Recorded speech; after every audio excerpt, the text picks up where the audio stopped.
அவர் சரியில்லை பாப்பா. சரியில்லைன்னா என்னென்னு கேட்டிங்கன்னா, வேலை, அதாவது ஒரு வேலைக்காரன் எவ்வாறு இறைவனை உணர்வார் என்பதை நன்றாக உணர்ந்து அவர் திருவருளை வேண்டி அழுது பணி செய்து தேவாரம் பாடி அந்த தேவாரத்தின் மூலமே நடராஜ பெருமானை வணங்கி அவர் அற்புதமாக பாடியிருப்பார்.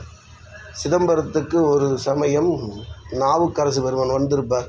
அப்போது சிதம்பரத்து நடராஜ பெருமான் அவரை, ஏயா நான் எப்போ வந்த அப்படின்னு எப்படி கேட்பார்னு கேட்டால், குனித்த உருவமும் குவை செவ்வாயில் குமிழ்மணி சிரிப்பும் பணிந்த சடையும் பவளம்போல் மேனியில் பால் வெந்நீரும் இனித்த முடையெடுத்த பொற்பாதம் காணப்பெற்ற மனித்த பிறவியும் வேண்டுவதே இம்மாநிலத்தே, எனக்கு திருப்பி பிறவி கொடு சாமி, நான் உனக்கு தொண்டு செய்யணும் அப்படின்னு கேட்டு சரியில் ஒரு நடராஜ பெருமான் பார்த்தார். அடுத்து சுந்தரமூர்த்தி தாங்க.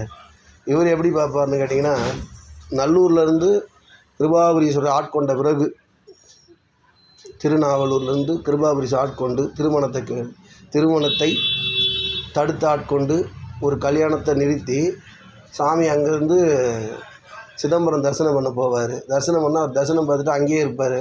ஆனால் நீ இங்கே இருக்க வேண்டிய அவசியம் இல்லை, நீ திருவாரூருக்கு போ அப்படின்னு எம்பெருமான் சுந்தரமூர்த்தி நாயனாரை அற்புதமாக சொல்லுவார். இதை கந்த புராணத்திலும் சிவமாமுனிவர் என்னும் அற்புத முனிவர் ஒரு பாடலாகவே பாடியிருப்பார். ஒரு மனத்தை சிதைவு செய்து வழக்கிட்டு ஆட்கொண்டவனை கொண்டே இருமனத்தை கொண்டருளி வழிகொண்டு வல்லாலம் உய்ய பெருமணச்சீர் திருத்தொண்ட தொகை விரித்த பேரருளாளன் பெருமான் என்றும் திருமணக்கோலப் பெருமான் மறைபெருமான் எமது குலதெய்வமாமே சிவஞான முனிவர் என்னும் அற்புத முனிவர் இந்த பாடலை சுந்தரமூர்த்தி நாயனுக்காக பாடியிருப்பார். அந்த பாடலின் உள்ள பொருள் என்னவென்றால், சிதம்பரத்தை தரிசனம் பண்ணிவிட்டாயா, உன்னுடைய இடம் இது இல்லை, நீ திருவாரூருக்கு போ அப்படின்னு சொல்லும்போது திருவாரூருக்கு போவார். அங்கே இருக்கும் அத்தனை அடியார்களும் அவரை வணங்கி வரவேற்று திருவாரூர் ஆட்சின்னு போவாங்க. அப்போ சுந்தரமூர்த்தி நாயனாருக்கு சாமி இட்ட பணி, அடியார்கள் எத்தனையோ தொண்டு செய்தார்கள், அந்த தொண்டு செய்த அடியார்களுடைய சிறப்பை நீதான் பாடணும், அதுக்காக திருவாரூருக்கு போகணும்.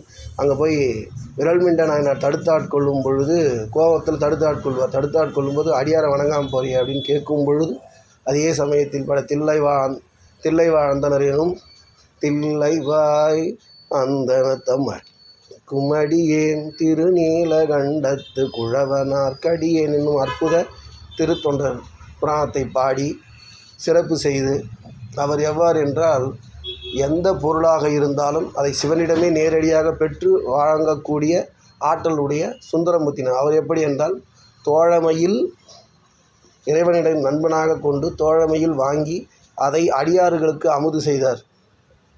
அவ்வாறு சிறப்பு வாய்ந்த சுவாமி நமது தில்லை அம்பலத்தரசன். அதே போல் மாணிக்க வாசக பெருமான் என்றால் சாதாரணமும் கிடையாது. எத்தனையோ தலைமுறையாக சிவத்திற்காகவே தவம் இருந்து சிவன் வருவார், மாணிக்க வாசகர் மந்திரியாக இருப்பார், அவர் வருவார் என்று திருப்பெருந்துறை என்னும் அற்புத தலத்தில் குரு சிஷியனுக்காக அமர்ந்திருந்த ஒரே திருத்தலம் எது என்றால் திருப்பெருந்துறை.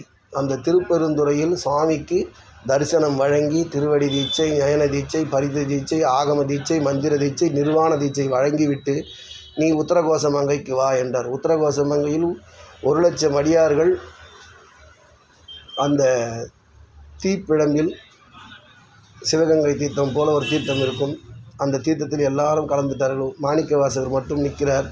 நிற்கும்போது நீ மட்டும் சிதம்பரம் வா அப்படின்னு சொல்லிட்டு போயிடுவார். தன்னோட குருநாதர் நம்மளை கூப்பிட்டு இப்படி பண்ணலையே, என்னை சிதம்பரத்துக்கு வான்னு சொல்லிட்டாருன்ட்டு 8 தலங்களை சென்று தரிசனம் செய்த பிறகு 8 தலங்களை தரிசனம் செய்த பிறகு அங்கிருந்து திருவாரூர், திருக்கழுக்குன்றம், சீர்காழி,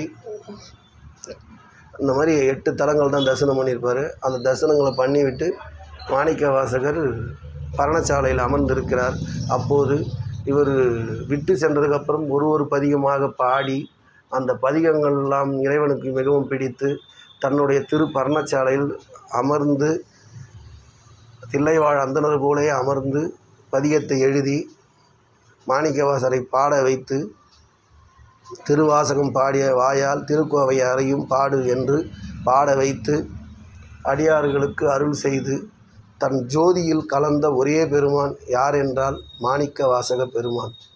சிதம்பரத்தின் சிறப்பை சொல்ல அடியார்களுக்கு எவ்வளவு ஆற்றல் இருக்குமோ அடிநாயனுக்கு தெரிந்தவாறு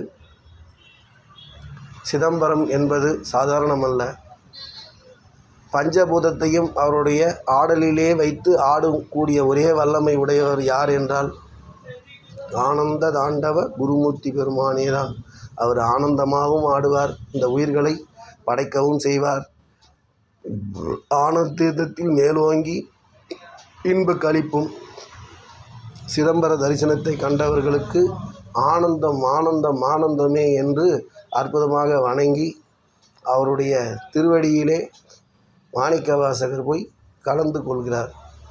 அவ்வாறு சிதம்பரத்து நடராஜ பெருமானுடைய திருவருள் அவ்வளவு பிரம்மாண்டமாக இருக்கும். சிதம்பரத்தை சொல்ல வேண்டும் என்றால் இறைவன் ஐந்தொழில் செய்கிறார். அந்த ஐந்தொழிலையும் அடியார்கள் அன்பே சிவம் அருளே புகழ் என்னும் குழுவில் இருக்கும் அத்துணை அடியார்களும் இந்த மந்திரத்தை உபதேசமாக பெற்றோ இல்லை செவி வழியாக கேட்டோ இன்புற்று அதை நீங்களும் உரைக்க வேண்டும் என்று என்னுடைய விருப்பம். தியாகராஜ திருவருளும் இதை கூட்டுகின்றது. அதனால் இந்த பஞ்ச நடராஜ மூர்த்தியையும் அற்புதமாக அனைத்து அடியார்களும் கேட்டு சொல்லி மகிழ வேண்டும். அதற்காகவே இந்த பஞ்சாட்சர மந்திரத்தின் உச்சாரணமாக எளிமையாக சொல்கிறேன். ஆரூரா. தில்லை அம்பலத்து அரசே போற்றி, திரு ஆலங்காட்டு பெருமானே போற்றி, திருக்குற்றால நாதி